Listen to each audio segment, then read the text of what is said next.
Good morning बच्चों। तो आज हम सॉल्व करेंगे series and parallel combinations of cell, electric cells. हमने series and parallel combinations of capacitor study किया हुआ है। उसके बाद इसी चैप्टर में series and parallel combinations of resistors किया है ना। वैसे का वैसे series and parallel combinations of cells का 2 से 4 मार्क्स का थियरी यहाँ पे सॉल्व होगा, है ना। तो आज के लेक्चर में हम सीरीज कॉम्बिनेशंस ऑफ सेल उसको स्टडी करने वाले हैं। ओके, तो सेल दैट इज उसको ईएमएफ होता है, एक possesses EMF that is epsilon वाला ई, है ना। तो 2 या 3 या 4 सेल ले लें हम इलेक्ट्रिक सेल्स जिसका ईएमएफ हो E1, E2, E3 एटसेट्रा और उसका इंटरनल रेजिस्टेंस हो that is R1, R2, R3 etcetera. Okay, तो यहां पे 2 सेल्स का हम सीरीज कॉम्बिनेशंस पहले ड्रॉ करेंगे उसका सर्किट, ओके, और उसके ऊपर से हम इक्विवेलेंट ईएमएफ उसका इक्वेशन लाएंगे। कैपेसिटर्स में इक्विवेलेंट कैपेसिटेंस लाया था, रेजिस्टर में इक्विवेलेंट रेजिस्टेंस का इक्वेशन था। तो सेल तो उसमें ईएमएफ होता है, तो उसके लिए हम इक्विवेलेंट ईएमएफ को स्टडी करेंगे, है ना। तो यहां पे है हमारी सर्किट। ओके, 2 सेल्स लिए और सीरीज कॉम्बिनेशन में कैसे रहता है कनेक्शन, एक के बाद एक। ओके, एक के बाद एक के बाद एक के बाद एक। तो यहां पे हमें सिर्फ 2 सेल के लिए ये एक्सप्लेन करना है ना। तो देखो यहां पे 2 sales, first cell is of EMF E1 and internal resistance R1 is connected with another cell of EMF E2 and internal resistance R2 with each other।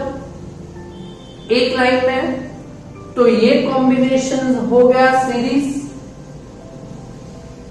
समझ में आया ये टॉपिक? ओके, और सीरीज कॉम्बिनेशन आप किसे कहते हो? तो यहां पे देखो, तो यहां पे 2 ends of cells are connected with each other।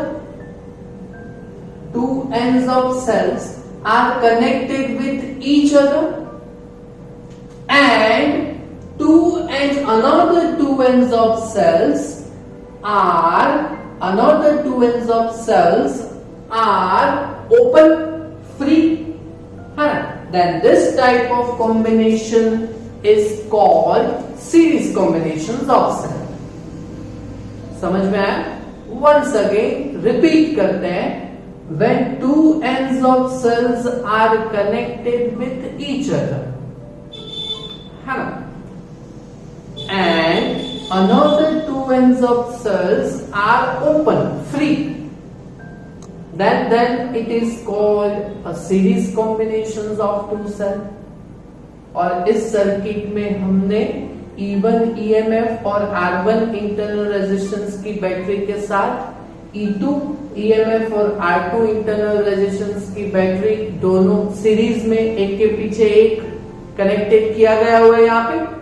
Okay, तो इसका इक्विवेलेंट सर्किट कैसे रहेगा? तो 2 सेल से हमने यहाँ पे एक सेल बनाया, दैट इज उसका इक्विवेलेंट ईएमएफ E1 E2 था, तो E इक्विवेलेंट, ओके, और R1 और R2 इंटरनल रेजिस्टेंस है, जो इंटरनल रेजिस्टेंस का equivalent that is R equivalent, है ना।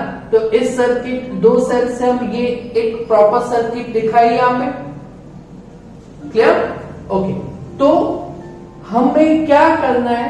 तो इक्विवेलेंट ईएमएफ ऑफ सेल का इक्वेशन यहाँ पे लाना है। ओके, अभी सर्किट में बराबर देखिए, है ना। तो ये सीरीज कॉम्बिनेशन है, तो सीरीज कॉम्बिनेशन में करंट सेम पास होता है, वो प्लस में से निकलता है और माइनस में एंटर होता है ना। तो देखो यहाँ पे बड़ा है और ये छोटा है, तो बैटरी के लिए ये प्लस में से करंट निकला आई, तो यही पूरा घूम के यही करंट आएगा आई। सीरीज कॉम्बिनेशन है, current will be same. Okay, तो करंट का डायरेक्शन बराबर दिखाइएगा, प्लस में से निकलता हूं, तो यहां से प्लस के एंड में से करंट आई निकला और यहां से भी प्लस के एंड में से करंट आई निकला। क्लियर, समझ में आया? ओके, बट सीरीज कॉम्बिनेशन में हमने आगे भी स्टडी किया हुआ है, वोल्टेज का डिस्ट्रीब्यूशन होता है ना। तो इसीलिए हमने यहाँ पे पॉइंट्स दे दिए, ए बीच में बी और यहाँ पे सी, है ना। तो पहले हम क्या करेंगे, ए और बी के बीच में पोटेंशियल यहाँ पे डिराइव करेंगे, उसके बाद बी और सी के बीच में पोटेंशियल डिराइव करेंगे, है ना। तो total voltage VAC will be VAB plus VBC। समझ में आ रहा है मैं क्या बोल रहा हूं, है ना। तो वोल्टेज का यहाँ पे डिस्ट्रीब्यूशन होता है, सीरीज कॉम्बिनेशन है, करेक्ट तो सेम है। ओके, तो पहले हम क्या करेंगे, इतने नाउ पहले हम potential between A and B that is VAB, A और B के बीच में पोटेंशियल। ओके, तो यहाँ पे पोटेंशियल A और B के बीच में दैट इज VAB, तो उसका इक्वेशन क्या आएगा, है ना। तो यहाँ पे बैटरी में से करंट इमर्ज हो रहा है, निकल रहा है ना। तो यहाँ पे दोनों बैटरी डिस्चार्ज हो रही है, गेटिंग इट और नॉट।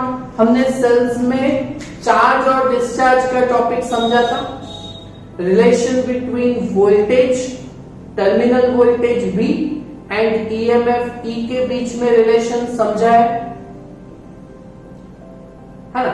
वापस याद करा देता हूं आपको, तो V is equal to E, EMF वाला।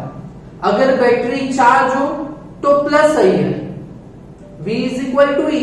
अगर बैटरी चार्ज हो तो प्लस IR, IR। और अगर बैटरी डिस्चार्ज हो तो V is equal to E minus IR। ये समझा है?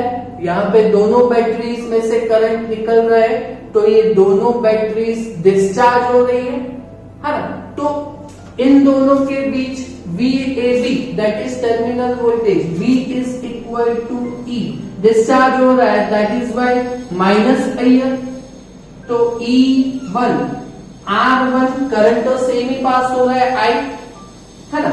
And similarly VBC that is equal to, इन दोनों पॉइंट्स के बीच terminal voltage VBC that is equal to once again E minus IR that is E2 I2। Clear? Okay, so net potential that is between two free ends, so VAC that is equal to VAC is equal to VAB, voltage का distribution, plus VBC। Clear? तो ये net terminal voltage that is, इसको बोलेंगे हम V is equal to, VAB का equation यहाँ पे क्या लाया है, VAB का इक्वेशन E1 माइनस IR1 और प्लस VBC का इक्वेशन क्या लाया है, E2 minus IR2। Clear? Got it? Okay, so that is V is equal to, यहाँ पे EMF के जो टर्म्स है उसको साथ में लिखते हैं, तो वो that is E1 plus E2, EMF के टर्म्स साथ में हो गए।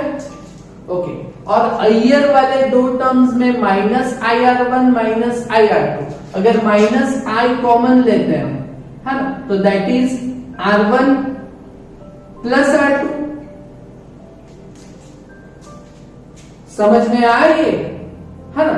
तो इसको अगर हमें लिखना हो तो V इज इक्वल टू, यहाँ पे E1 plus E2 that is equivalent EMF है ना। तो E1 plus E2 that is E equivalent EMF वाला माइनस I, और ये सीरीज कॉम्बिनेशंस का बनेगा ये equivalent internal resistance that is R equivalent. बोलो समझ में आया? ऐसे का ऐसा ही इक्वेशन, ये जैसे दो है तो ये भी ऐसे का ऐसा ही है। क्लियर? सो यहां पे equivalent EMF of two cells, so equivalent EMF for two cells in series combination, that is E equivalent is equal to E1 plus E2, okay, and internal and equivalent internal resistance,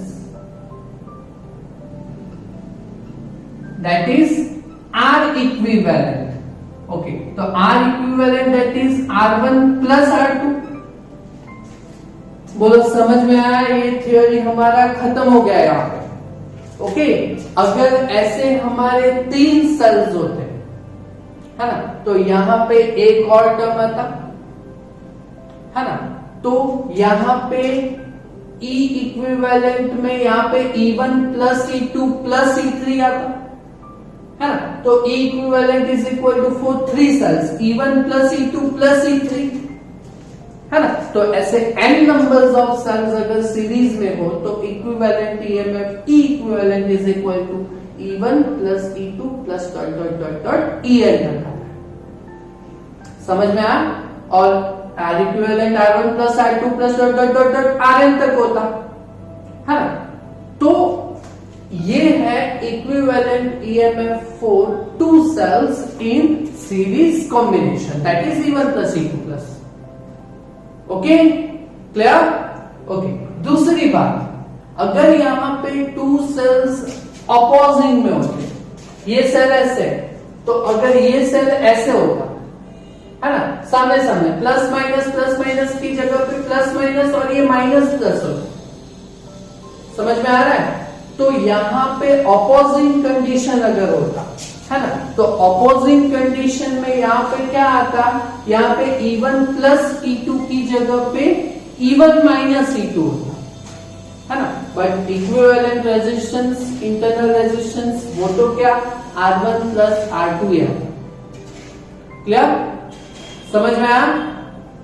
होगा आपसे अपने आप से एकदम clear है। Voltage का distribution किया और उसको net potential V is equal to VAB plus VBC में कन्वर्ट किया, आएगा है ना।